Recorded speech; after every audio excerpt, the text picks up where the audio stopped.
Boa noite. Vamos dar início a mais um culto, na realidade, né? Na realidade, uma mensagem. Espero que todos estejam bem durante esse dia que passou. A nossa mensagem vai estar no livro de Jonas, então se você puder, se estiver com Bíblia aí, quiser acompanhar, abra no capítulo 1 do livro de Jonas, né? Eu sei que todos conhecem a história de Jonas, bem conhecida principalmente pela história do grande peixe que o engoliu, né? Mas nós vamos ler a história, o que aconteceu, e depois a gente vai fazer alguns comentários. Então, no livro de Jonas, no capítulo 1, nós vamos ler até o verso 16. Então, vamos lá. A Bíblia diz assim, no livro de Jonas, capítulo 1, verso 1: A palavra do Senhor veio a Jonas, filho de Amitai, com esta ordem: Vá depressa à grande cidade de Nínive e pregue contra ela, porque a sua maldade subiu até a minha presença. Mas Jonas fugiu da presença do Senhor, dirigindo-se para Tarsis. Desceu à cidade de Jope, onde encontrou um navio que se destinava àquele porto. Depois de pagar a passagem, embarcou para Tarsis para fugir do Senhor. O Senhor, porém, fez soprar um forte vento sobre o mar e caiu uma tempestade tão violenta que o barco ameaçava arrebentar-se. Todos os marinheiros ficaram com medo e cada um clamava ao seu próprio Deus e atiraram as cargas ao mar para tornar o navio mais leve. Enquanto isso, Jonas, que tinha descido ao porão, se deitara e dormia profundamente. Verso 6. O capitão dirigiu-se a ele e disse: Como você pode ficar aí dormindo? Levante-se e clame ao seu Deus. Talvez ele tenha piedade de nós e não morramos. Então, os marinheiros combinaram entre si: Vamos lançar sortes para descobrir quem é o responsável por esta desgraça que se abateu sobre nós. Lançaram sortes e a sorte caiu sobre Jonas. Por isso lhe perguntaram: Diga-nos, quem é o responsável por esta calamidade? Qual é a sua profissão? De onde você vem? Qual é a sua terra? A que povo você pertence? No verso 9 diz: Ele respondeu: Eu sou hebreu, adorador do Senhor, o Deus dos céus que fez o mar e a terra. Então os homens ficaram apavorados e perguntaram: O que foi que você fez? Pois sabiam que Jonas estava fugindo do Senhor, porque ele já lhes tinha dito. Visto que o mar estava cada vez mais agitado, eles perguntaram: O que devemos fazer com você para que o mar se acalme? No verso 12, respondeu Jonas: Peguem-me e joguem-me ao mar, e ele se acalmará. Pois eu sei que é por minha causa que esta violenta tempestade caiu sobre vocês. Ao invés disso, os homens se esforçaram ao máximo para remar de volta à terra, mas não conseguiram, porque o mar tinha ficado ainda mais violento. Eles clamaram ao Senhor: Senhor, nós suplicamos, não nos deixe morrer por tirarmos a vida deste homem. Não caia sobre nós a culpa de matar um inocente, porque tu, ó Senhor, fizeste o que desejavas. Verso 15. Em seguida, pegaram Jonas e o lançaram ao mar, enfurecido, e este se aquietou. Para finalizar, o verso 16 diz: Ao verem isso, os homens adoraram o Senhor com temor, oferecendo-lhe sacrifício e fazendo-lhe votos. Vamos orar. Pai querido, te agradecemos, Senhor, por esse momento, Pai, por esse culto. Que tu venha estar abençoando a cada um de nós, que o Senhor possa falar através de mim, Pai, e que a tua palavra possa encontrar lugar certo em nossos corações. Que a tua palavra, entrando em nossos corações, possa frutificar e, através das nossas atitudes, através das nossas ações e das decisões que possam ser tomadas, Pai, que possamos te agradar na melhor maneira possível, Senhor Deus. Nós te agradecemos por tudo e pedimos a tua bênção em nome de Jesus. Amém. Então, como eu disse logo no começo, essa é uma história que quase todos sabem, né? Nós vimos até o verso 16, onde Jonas não foi engolido pelo peixe, pelo grande peixe, mas nós vamos destacar alguns pontos aqui e observar o que isso faz o que que interfere, o que que ajuda, o que que pode mudar em nossas vidas, né? O primeiro ponto que a gente observa aqui no verso 2, ele diz assim, ó, Deus dá uma ordem direta a Jonas. Ele diz, vá depressa à grande cidade de Nínive e pregue contra ela, porque a sua maldade subiu até a minha presença. No livro de Naum, verso 1, no capítulo 1, verso 11, diz assim, foi de você, ó Nínive, que saiu aquele que trama perversidades, que planeja o mal contra o Senhor. A cidade de Nínive era a capital da Assíria. A Assíria era inimigo de Israel. E depois de algum tempo, Israel seria levado para o cativeiro através dos assírios. E Nínive, os ninivitas eram homens cruéis, eram guerreiros cruéis, eram guerreiros que eram temidos e eles não eram boa peça não. E a gente até entende um pouco o porquê que Jonas relutou em ir até Nínive, né? Os ninivitas, para você ter uma ideia, quando eles conseguiam vencer uma batalha, que eles levavam as pessoas como escravos, levavam as pessoas até eles, então eles festejavam a vitória e dentro desses festejos eles costumavam pegar as criancinhas, os bebês, as crianças pequenas, jogavam para cima e aparavam com a espada, matavam as pessoas e certa vez eu estudando sobre Nínive li que eles costumavam banhar os montes com o sangue daqueles que eles levavam como escravos, como prisioneiros de guerra, né? Então, eles eram pessoas terríveis, homens terríveis, guerreiros que verdadeiramente dificilmente alguém ia ter dó deles. Mas aqui, interessante é que a mensagem que Deus dá a Jonas, ele diz, olha, vai até a cidade de Nínive, porque a maldade subiu até a minha presença, né? E feito isso, qualquer um ouvinte iria pensar, então Deus agora vai destruir Nínive, né? Agora Deus vai vir com a sua fúria e vai destruir os ninivitas. E Jonas, por ser um profeta de Deus, ele entendeu totalmente diferente, na realidade, entendeu a verdade, né? Por isso que no verso 3 diz assim, mas Jonas, depois de ter recebido essa ordem de Deus, uma ordem direta, diz, mas Jonas fugiu da presença do Senhor, dirigindo-se para Tarsis, desceu à cidade de Jope. Jope era uma cidade, como é que posso dizer, era litorânea, então era onde os barcos saíam, né? Havia um porto lá em Jope, então por isso que ele foi para Jope para pegar um navio e fugir de Deus, né? E ali encontrou um navio que se destinava a Tarsis, né? E depois de pagar a passagem, embarcou para Tarsis para fugir do Senhor. E Jonas, pelo fato de ser um profeta de Deus, aí dá para a gente entender quão grave era, quão terríveis eram os ninivitas. Pelo fato de Jonas tentar, em vez de fazer aquilo que Deus havia falado a ele, em vez de seguir a ordem de Deus, ele tenta fugir, ele tenta se afastar para não ir levar a mensagem. A mensagem era de destruição na realidade, né? A mensagem seria de que, olha, Deus vai destruir Nínive daqui a tanto tempo. Então era uma mensagem de destruição. E nós vamos ver depois por que Jonas relutou tanto em ir. Mas o fato é que agora aqui ele está dentro de um barco, né, fugindo do Senhor. No Salmo 139, 7 diz assim, ó, para onde poderia eu escapar do teu Espírito, Senhor? Para onde poderia fugir da tua presença? E Jeremias 23, 24 diz, poderá alguém esconder-se sem que o veja? Pergunta o Senhor, não sou eu aquele que enche os céus e a terra? Pergunta o Senhor. Então, como é possível que o profeta, conhecendo Deus profundamente como ele conhecia, queria fugir de Deus, ia tentar fugir de Deus, né? E às vezes pensamos que podemos fugir de Deus. Você já tentou fugir de Deus alguma vez?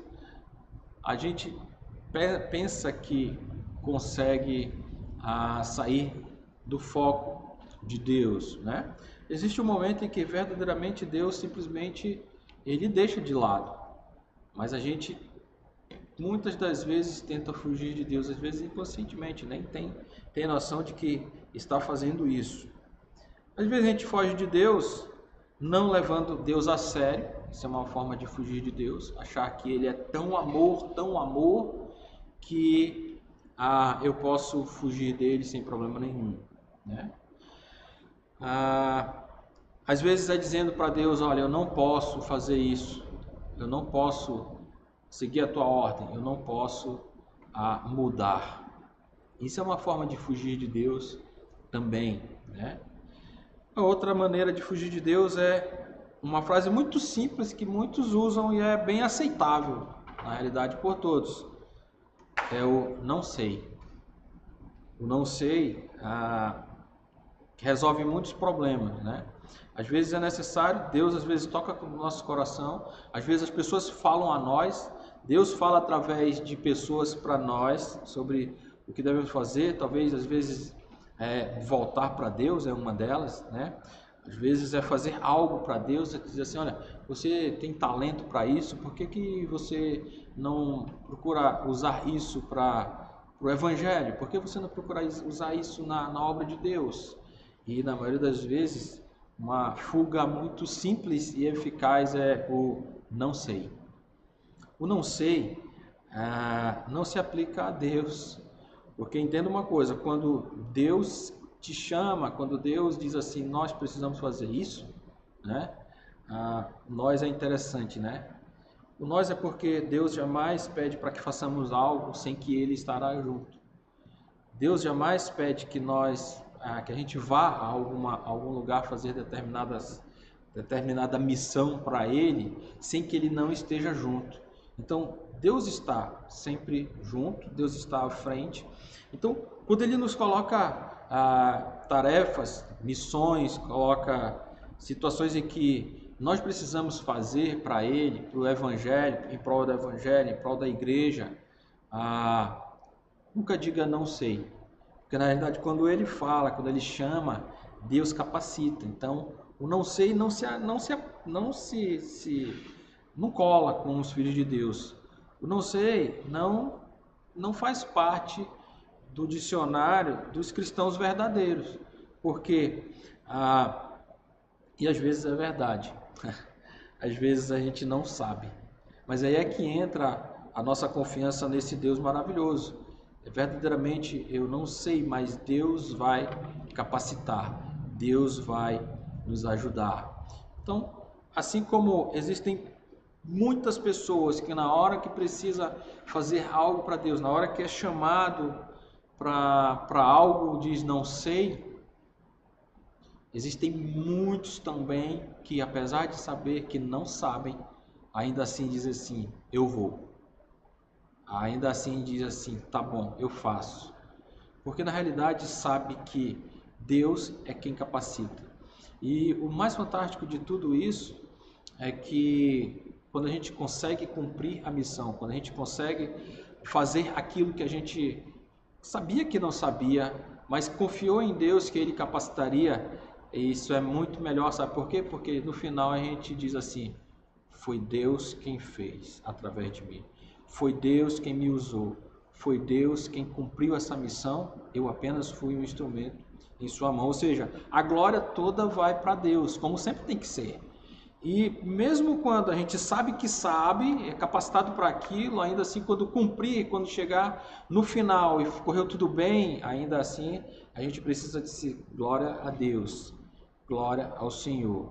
Então, o não sei, o não posso, ele precisa sair do dicionário da nossa, como cristãos eu estou falando, como verdadeiros filhos de Deus eu estou falando, né? Tem que sair do nosso dicionário. E quando as coisas acontecem que Deus chama, Se lembre de uma coisa, Deus nunca vai lhe falar audivelmente. Você nem quer isso, nem quer ouvir Deus falando com você. Então Deus fala através da sua palavra quando você está lendo a Bíblia. Deus fala com você através da meditação quando você está meditando sobre um trecho da palavra, um versículo qualquer. E Deus fala com você através da mensagem que você ouve. Deus fala com você através de pessoas também, né, que Ele envia. Então, mas o mais importante é você ter a certeza em seu coração que é Deus quem fala, né? Deus quem fala. Às vezes tem gente que gosta de querer se achar o oráculo de Deus e começa a falar, não, eu acho que Deus diz, não, acho que nada, né? Então, mas você vai saber quando as coisas vêm de Deus e quando é simplesmente alguém que está querendo dar uma de oráculo de Deus, né?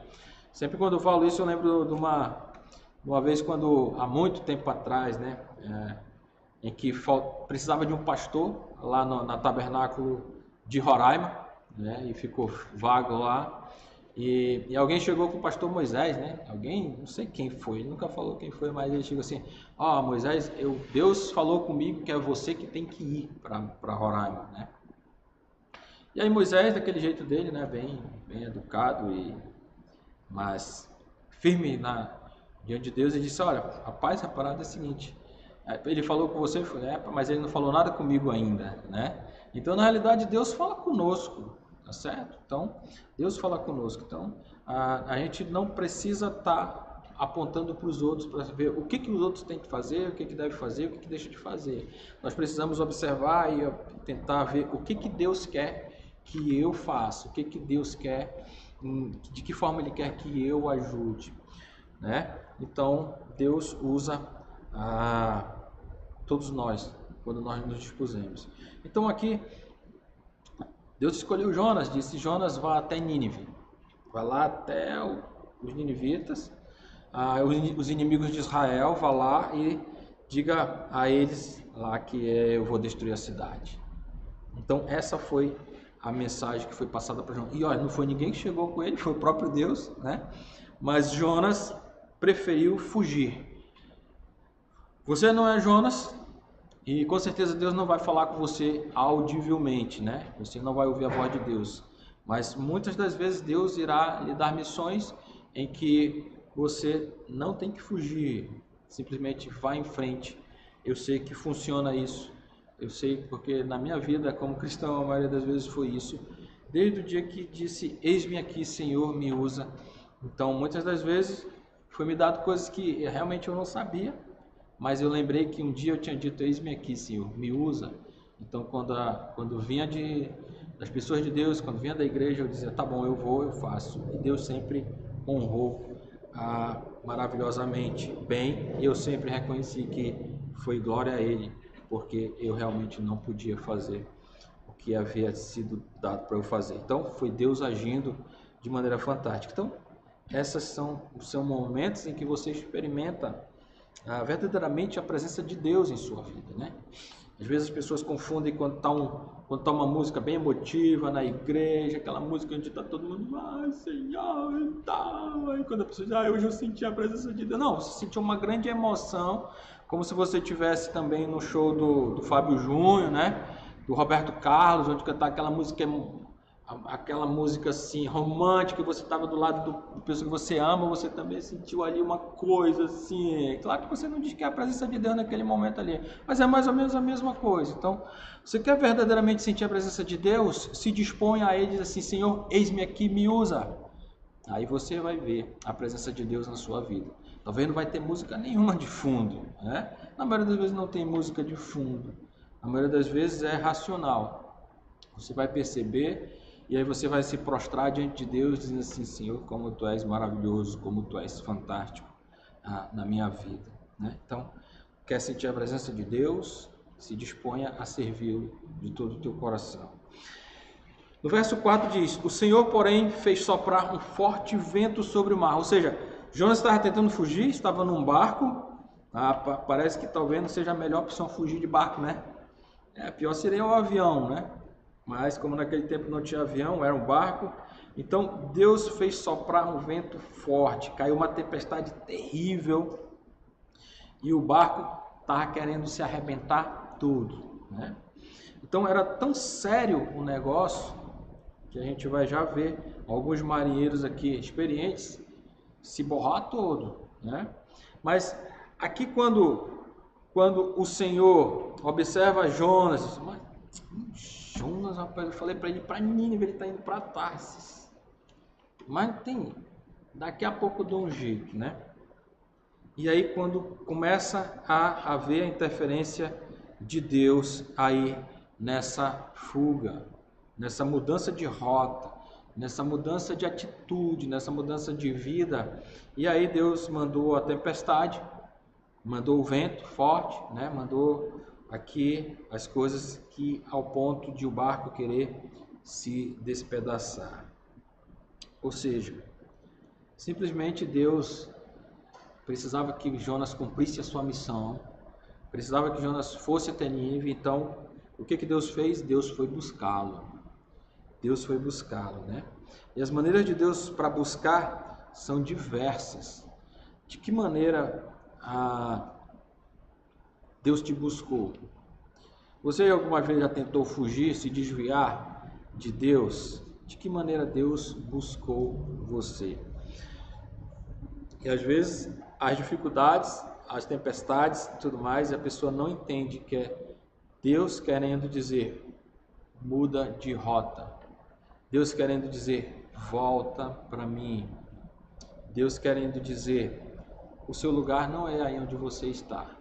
O seu lugar é de volta ao meu convívio. E, na maioria, as pessoas estão passando pelos problemas, estão passando pelas dificuldades, estão passando pela tempestade, mas ainda assim são firmes e querem ser firmes em estar fugindo de Deus, se distanciando de Deus, né? E uma tempestade pode chegar aonde você estiver. Entenda que é Deus quem controla as coisas. É Deus quem tem a situação nas mãos, não somos nós. Às vezes muitas pessoas dizem assim, não, o destino da minha vida está nas minhas mãos. Está nada. Mas não está mesmo, né? Você não é nada, nós não somos nada diante de Deus. Nós não somos nada diante de Deus, né? Então, aqui Jonas, Deus mandou uma tempestade terrível e era a maneira de Deus dizer assim, você precisa voltar. Você precisa voltar. Até que ponto nós estamos dispostos a aguentar as tempestades, as dificuldades em nossas vidas para poder voltar para Deus, né? Para poder voltar para Deus. Era tão sério que no verso 5 a gente vai observar o seguinte, ó. Todos os marinheiros ficaram com medo e cada um clamava ao seu próprio Deus. Ou seja, eram marinheiros de diversas crenças, cada um tinha o seu Deus, como naquele tempo era muito comum, todas as nações teriam os seus deuses, né? E havia vários deuses, muitos deuses. Então, aqui diz assim que, apesar desses marinheiros serem homens extremamente, com certeza, extremamente experientes e tudo mais, já tinham passado por diversas vezes por tempestades do mar, mas agora parecia que era algo diferente, né? Parecia que era algo diferente. Ao ponto de eles começarem a clamar a seu próprio Deus. A tempestade nunca é num local só. A tempestade que talvez esteja caindo sobre você, esteja atingindo outras pessoas que não tem nada a ver com isso, né? A tempestade era para Jonas, mas todos ali estavam sofrendo, estavam agoniados, estavam com medo, porque eles estavam num barco onde poderia afundar e provavelmente devido à violência do mar, eles iriam todos morrer. Então, às vezes a gente faz as nossas coisas em que a tempestade, quando vem sobre nós, não é só uma nuvenzinha em cima. Já deu para perceber isso? Quando acontece uma chuva, olha todo mundo que está ao redor. Quando acontece uma tempestade, alcança todos que estão ao redor. Então, aquilo que está acontecendo conosco, pelo fato de nós estarmos, termos nos afastado de Deus, vou colocar assim, diversas maneiras também se afasta de Deus.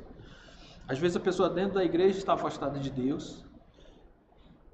Aquela tempestade atinge as pessoas que você ama, as pessoas que estão ao seu redor também, as consequências disso. Então, Deus ele vai fazer de tudo para que os planos dele se cumpram. Entenda isso. Olha, eu vou lhes dizer uma coisa, se você está dentro do plano de Deus, primeiro diga assim, muito obrigado, Senhor, porque você está nos planos de Deus. Já pensou? Você faz parte do plano dele. Isso é para nós nos orgulharmos, isso é para nós glorificarmos a Deus, isso é para a gente dizer assim, puxa vida, obrigado, Senhor, obrigado, Senhor. E mesmo que estejamos em rota diferente da vontade de Deus, mas quando Ele manda as situações tentando mostrar para nós que a gente precisa voltar, o primeiro ponto é parar um pouco e dizer assim, poxa, Deus está fazendo tudo isso por causa de mim. Por mais que seja dificuldade, problemas, adversidades, mas Deus se importa com você. Ele quer que você volte para Ele. Né? Mas quantas vezes as nossas atitudes, as nossas decisões, aquilo que fazemos que desagrada a Deus, atinge as pessoas que estão ao nosso redor também. Então nós devemos nos preocupar. Nós devemos nos preocupar com os outros também, né? E aqui haviam homens que acreditavam em outros deuses e eles estavam se apegando a eles, estavam cada um clamando a eles e começaram a tomar atitudes em que se faz numa situação dessa, né? Continuando o verso 5 diz assim, e atiraram as cargas ao mar para tornar o navio mais leve. Atiraram as cargas ao mar para tornar o navio mais leve. Pare um pouco para pensar agora. O que você já desperdiçou? O que você já jogou? O que você já se desfez tentando aliviar a carga? Ali eles estavam tentando aliviar a carga para que o navio ficasse mais leve e talvez com mais facilidade de manobrar, né? É uma tentativa. Então, muitas das vezes a gente acaba se desfazendo da carga. O que é a carga que você, na sua vida, você teve que se desfazer? E aqui não eram cargas estragadas, com certeza eram produtos alimentícios, era carga de passageiros, coisas que tinham valor e que foram jogados fora, foram desperdiçados, simplesmente para se tentar aliviar a carga devido à tempestade que está nesse momento. Então, isso é um fato. Talvez você esteja pensando assim, puxa vida, é verdade, eu já perdi isso, perdi aquilo, talvez tenha perdido coisas materiais, talvez tenha perdido amizades, talvez tenha perdido o convívio da minha família, talvez tenha perdido o respeito das pessoas. Me livrando disso para tentar aliviar a carga, porque penso que eu estou no caminho certo. Penso que a minha vida agora longe de Deus é maravilhosa, né? Tanto que é necessário aliviar a carga, né? É tão maravilhosa. E aqui eles tentam de tudo. E no verso 5 no final diz assim, enquanto isso, Jonas, que tinha descido ao porão, se deitara e dormia profundamente. Jonas dormia, estava tranquilo. Você lembra de alguma situação parecida, né? Lá naquela situação onde Jesus e os seus discípulos estão atravessando ali o mar da Galileia, que se abate sobre eles uma tempestade terrível. Os apóstolos estavam agoniados e dizendo assim, foram acordar Jesus, porque Jesus estava dormindo. E ele, Senhor, você não se importa que nós morramos? E Jesus então levantou e acalmou o mar e os ventos, né? Então, aqui é a mesma coisa. Jonas estava simplesmente aquela situação toda e ele dormindo, né? Dormindo. Haverá tentativas de continuar fugindo.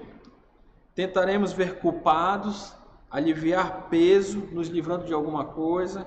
e na maioria nos afastando das pessoas de Deus. Outras vezes essa aliviar da carga, se livrar da carga, é nos afastando das pessoas que estão firmes com Deus, porque as pessoas que estão com Deus às vezes ficam falando coisas nos nossos ouvidos que naquele momento a gente não quer ouvir, né? E o primeiro passo que se afastou, na realidade, foi da palavra de Deus e de tempo com Deus. Então, essas são as coisas que, geralmente, quando nós queremos mudar a rota, são coisas que a gente perde, né?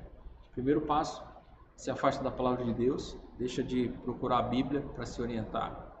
Depois perde o tempo com Deus, não tem mais tempo com Deus para orar, tempo com Deus para ouvir o que Ele quer em nossas vidas. E, consequentemente, nos afastamos das pessoas de Deus, aquelas que estarão falando para nós, falando coisas que a gente precisa ouvir, mas que a gente não quer ouvir. Então, depois dessa tentativa, como as coisas não mudaram e não iriam mudar mesmo, né? No verso 6 diz que o capitão dirigiu-se até Jonas e perguntou para ele: como você pode ficar aí dormindo? Levante-se e clame ao seu Deus. Talvez ele tenha piedade de nós e não morramos. Então os marinheiros combinaram entre si: vamos lançar sorte para descobrir quem é o responsável por esta desgraça que se abateu sobre nós.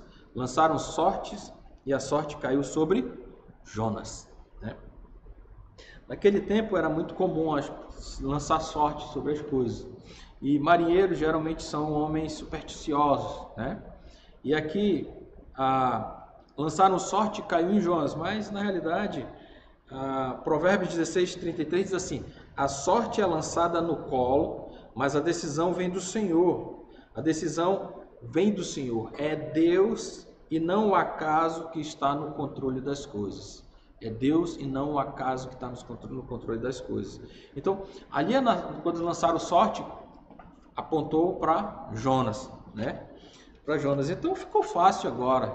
Vamos nos livrar de Jonas, vamos jogar Jonas fora. É só jogar ele no mar e as coisas acalmam. Eles sabiam disso, eles tinham ciência disso. Eram supersticiosos dessa maneira e muitas vezes era isso que era feito, né? E aí, então os marinheiros foram até Jonas e perguntaram: diga-nos, quem é o responsável por esta calamidade? Qual é a sua profissão? De onde você vem? Qual é a sua terra? A que povo você pertence? Aí Jonas respondeu, né? Jonas responde para eles. A cada pergunta que eles fizeram, Jonas responde. Ele diz assim, no verso 9: eu sou hebreu, adorador do Senhor, o Deus dos céus, que fez o mar e a terra. Quem é você? Quem é o culpado de tudo isso que está acontecendo? Essas perguntas que foram feitas para Jonas, às vezes, na maioria das vezes, as pessoas fazem para nós, né? Qual é a sua profissão? De onde você vem? Qual é a sua terra? Ninguém pergunta qual é o seu povo, né? A não ser que nós estejamos num local onde existe um grande fluxo de turistas. Mas o que nós iríamos responder quando a gente está afastado de Deus, lá nos locais onde Deus não é tão querido, tão respeitado, não sei o quê, mas você é filho de Deus? O que você responde quando as pessoas perguntam, né? E Jonas não teve dúvida, ele não escondeu, ele falou quem ele era, né? Ele era hebreu, adorador de Deus. Quando as pessoas perguntam, você diz quem você é? Diz assim: eu sou um filho de Deus, eu sou um filho de Deus, eu adoro ao Senhor. É isso que a gente costuma falar, é isso que a gente costuma fazer, mas talvez a gente não responda de maneira que saia das nossas bocas isso, mas todas as vezes onde a gente está por aí fazendo a coisa que não é legal, as pessoas perguntam, talvez a gente não responda com a boca, mas a gente pensa: puxa vida, eu sou ou eu era um filho de Deus, fazia as coisas na igreja, eu era isso, aquilo, outro, adorava a Deus, adorava o Senhor Jesus. E hoje eu estou aqui nesse lugar, hoje eu estou aqui nessa condição. Talvez você não responda com a sua boca, mas você pense. Talvez responda outras coisas, né, que agrade a quem está ouvindo. Mas com certeza no seu coração e na sua mente você lembra de quem você era, né? De quem você era, a quem você servia, a esse Deus maravilhoso, né? Mas muitas das vezes quando a gente está nessas situações que está desviando a rota, está se afastando de Deus, está buscando outras coisas que agora agrada a minha vida, agora eu estou vivendo a minha vida, são frases que costumam falar, e que está nessas situações terríveis, né? Talvez você não fale, mas com certeza você pensa, né? Você pensa. No verso 10 diz: então os homens ficaram apavorados e perguntaram: o que foi que você fez? Pois sabiam que Jonas estava fugindo do Senhor, porque ele já lhes tinha dito. O que a gente vê de interessante aqui, o que é? Talvez Jonas pudesse ter falado um monte de outra coisa. Eu sou amorreu, eu sou gibeonita, eu sou qualquer outra nação, qualquer outra coisa, né? Eu adoro Baal, eu adoro, como a gente muitas vezes vê, né? Os filhos de Deus daqui a pouco estão lá no meio daquelas coisas que não servem, estão lá adorando o diabo. Eu sou um adorador do diabo, né? Ele poderia ter feito, mas ele não escondeu, ele falou exatamente quem ele era. Isso fez toda a diferença. Sabe por quê? Nessa situação, quando ele disse assim: eu sou o problema, os homens, os marinheiros não teriam pensado duas vezes, simplesmente pegaria ele e jogaria ao mar. Era isso que iria acalmar. Eles sabiam disso, mas pelo fato de eles saberem quem ele era hebreu, adorador de Deus, aí disse: opa, esse é o Deus dos hebreus, aquele que destruiu todo o Egito e tirou o seu povo de lá da escravidão, né? No verso 10, retrata isso. Então os homens ficaram apavorados e perguntaram: o que você fez? Pois sabiam que Jonas estava fugindo do Senhor, porque ele já lhes tinha dito. Visto que o mar estava cada vez mais agitado, eles perguntaram: o que devemos fazer com você para que o mar se acalme? Ora, eles perguntam aqui a respeito a Deus, porque eles sabiam que era só jogar Jonas ao mar. Sabe, existem muitas situações em que, principalmente em igrejas, onde tem pessoas que dão problema, parece que são os Jonas que estão levando o barco a afundar. Por incrível que pareça, a atitude do capitão é: joga essa porcaria fora, porque as coisas vão se acalmar. E às vezes tem igrejas que geralmente fazem isso, em vez de tentar tratar aquele que está dando problema, tratar a ovelha, simplesmente vamos nos livrar da ovelha, porque a nossa igreja não pode ter pessoas desse jeito, né? Nossa igreja é perfeita, né? E ora, não existe igreja perfeita. Todos nós somos imperfeitos, graças a Deus, e todos nós falhamos, haverá falhas, e nós precisamos simplesmente perdoar. A gente vê que os homens incautos aqui que não acreditavam em vários deuses, acreditavam em várias divindades, várias coisas, mas pelo fato de conhecerem o Deus dos hebreus, eles simplesmente recuaram e perguntaram a Jonas: o que nós devemos fazer? E quando hoje nós vemos que igrejas que adoram a Deus, adoram Jesus, pregam o amor, e quando vem um Jonas que está dando o problema, que está levando a igreja para o fundo, simplesmente nem perguntam, simplesmente jogam o cara fora no mar. Esses marinheiros aqui eram mais cristãos do que algumas igrejas, parece, né? Porque eles perguntaram de Jonas: o que nós fazemos? Por respeito a Deus, ao Deus dos hebreus. E Jonas não foi diferente. Jonas sabia exatamente o que tinha que fazer, e ele não se esconde da sua responsabilidade. Ele diz: peguem-me e joguem-me ao mar, e ele se acalmará, pois eu sei que é por minha causa que esta violenta tempestade caiu sobre vocês. Ainda assim, Jonas expressando isso e dizendo assim: vocês podem me jogar ao mar, que o mar vai se acalmar. por respeito, por temor ao Deus dos Hebreus, ele diz assim no verso 13: ao invés disso, os homens se esforçaram ao máximo para remar de volta à terra, mas não conseguiram porque o mar tinha ficado ainda mais violento. Ou seja, ainda assim, sabendo, ouvindo da boca de Jonas que era só jogá-lo fora, por temer a Deus, eles tentaram de tudo para não fazer isso. Eles tentaram de todas as formas evitar jogar a pessoa fora. Então, se nós pensarmos nos nossos dias de hoje, essa atitude nós devemos ter, né? Talvez com as pessoas na igreja, alguns irmãos que deem problema, que tenham dificuldades e tudo mais, eu acho que nós devemos tentar todas as coisas antes. Nós devemos tentar ao máximo de tudo para que essa pessoa simplesmente não seja jogada ao mar. E aqui, eles então, como não tinha mais jeito, verso 14, eles clamaram ao Senhor Deus, dizendo: Senhor, nós suplicamos, não nos deixe morrer por tirarmos a vida deste homem. Não caia sobre nós a culpa de matar o inocente, porque tu, ó Senhor, fizeste o que desejavas. Aqui os homens reconhecem Deus, que é Deus que está no controle de tudo aquilo ali, é Deus que está fazendo toda aquela situação, e ainda assim eles, apesar de adorarem outros deuses e crerem em outras coisas, mas eles naquele momento, eles clamam a Deus, eles elevam uma oração a Deus, né? Eles sabem e ainda com o temor diante do Senhor, diz assim: não caia sobre nós, mas nós vamos fazer isso, porque é o jeito, mas por favor, nos perdoe, nos livre disso, né? Em seguida pegaram Jonas e o lançaram ao mar enfurecido, e este se aquietou. Ao verem isso, os homens adoraram o Senhor com temor, oferecendo-lhe sacrifício e fazendo-lhe votos.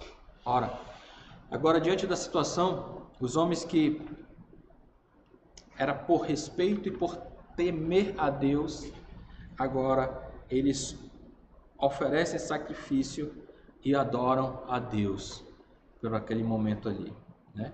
Então, eles vêm ali e o que acontece em toda essa situação no final é que o Senhor Deus é glorificado. O Senhor Deus vai ser honrado. Ele é adorado por aqueles homens que até alguns minutos estavam clamando e orando aos seus deuses. Qual é que tem que ser a nossa atitude quando nós estamos com as pessoas que estão fugindo de Deus, com as pessoas que estão mudando de rota? O que nós devemos fazer? Talvez estejamos passando e sofrendo a tempestade juntos, né? Mas o que devemos fazer é tentar de todas as formas ajudar, de todas as formas mudar essa situação. Mas se nós somos esses que, com a atitude de Jonas, estamos tentando fugir de Deus, primeiro uma coisa que precisa ficar bem claro: você não consegue fugir de Deus. A gente não consegue fugir de Deus. O que a gente pode fazer é nós nos afastamos de Deus, nos afastamos, ficamos o pé e tentamos de todas as formas nos afastar de Deus, e aí existe um momento em que Deus simplesmente permite. Deus simplesmente permite que você use do seu direito de ter a livre escolha, use do seu direito de ter o livre-arbítrio. Então Deus respeita, mas Ele tira a mão, Ele lhe deixa que você faça as suas escolhas, as suas decisões por conta própria, né? Mas de todas as formas Ele tentará buscá-lo, porque as situações, as tempestades que a gente vê aqui que Deus controla, às vezes as pessoas que estão em fuga, as pessoas que estão saindo da rota, vão passar por situações que são inerentes à própria decisão, são inerentes às próprias atitudes, né? Então, quando se afasta de Deus e vai por caminhos errados, as coisas erradas vão acontecer, as coisas desagradáveis vão acontecer. O que se precisa fazer é reconhecer Deus como seu Senhor, novamente, tentar voltar para Ele. Jonas sabia o que ia acontecer. Jonas sabia que Deus não estava o deixando livre. Jonas sabia que Deus, de alguma forma, iria pegá-lo novamente, porque Deus deu uma missão a ele e ele precisaria cumprir essa missão. Domingo que vem, nós vamos ver a continuação dessa história, né? Hoje nós vimos a fuga de Jonas, mas próximo domingo nós vamos ver a fúria de Jonas, né?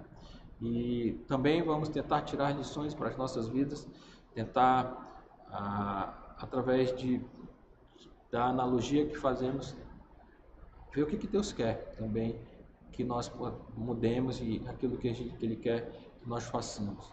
Amém? Vamos orar? Pai querido, te agradecemos, Senhor, pela Tua palavra. E Pai, queremos te pedir que Tu venha estar abençoando a cada um de nós, Senhor Deus.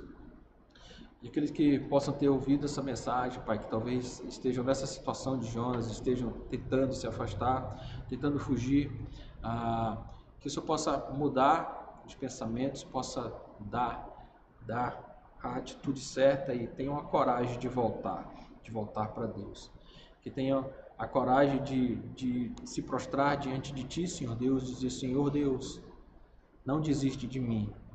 Senhor Deus, eu preciso voltar, me ajuda.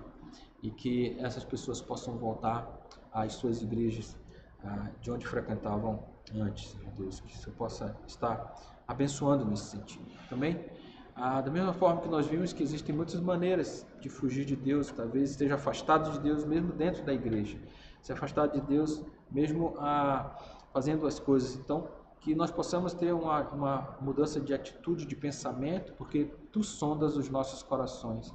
A gente nunca pode esquecer disso. Então, Pai, Tu vem estar abençoando a cada um de nós, dando-nos sabedoria e principalmente, Senhor Deus, a coragem de sempre dizer: eis-me aqui, Senhor, me use. Pai amado, nós Te agradecemos por tudo e pedimos a Tua bênção em nome de Jesus.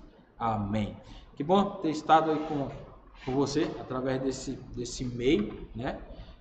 Hoje você viu que o negócio está ficando mais tecnológico, mais moderno, né? Hoje a gente já ficou um negócio mais bonito, né? Mas que bom. Mas na verdade eu espero mesmo que isso tudo acabe, que possamos estar aqui na igreja juntos, louvando ao Senhor juntos, adorando a Deus juntos e principalmente tendo um contato físico uns com os outros, que isso que é maravilhoso. Então, que o Senhor Deus venha estar abençoando a nossa semana, cada um de nós, aqueles que estão aí trabalhando, né? Estejamos em orações por esses que estão trabalhando, para que possam ter a proteção necessária e em todos os sentidos, e que Deus possa estar nos acalmando nosso coração em toda essa situação, que eu creio verdadeiramente que as coisas estão passando e logo logo nós estaremos juntos novamente, ok? Então uma boa noite a todos, que Deus nos abençoe.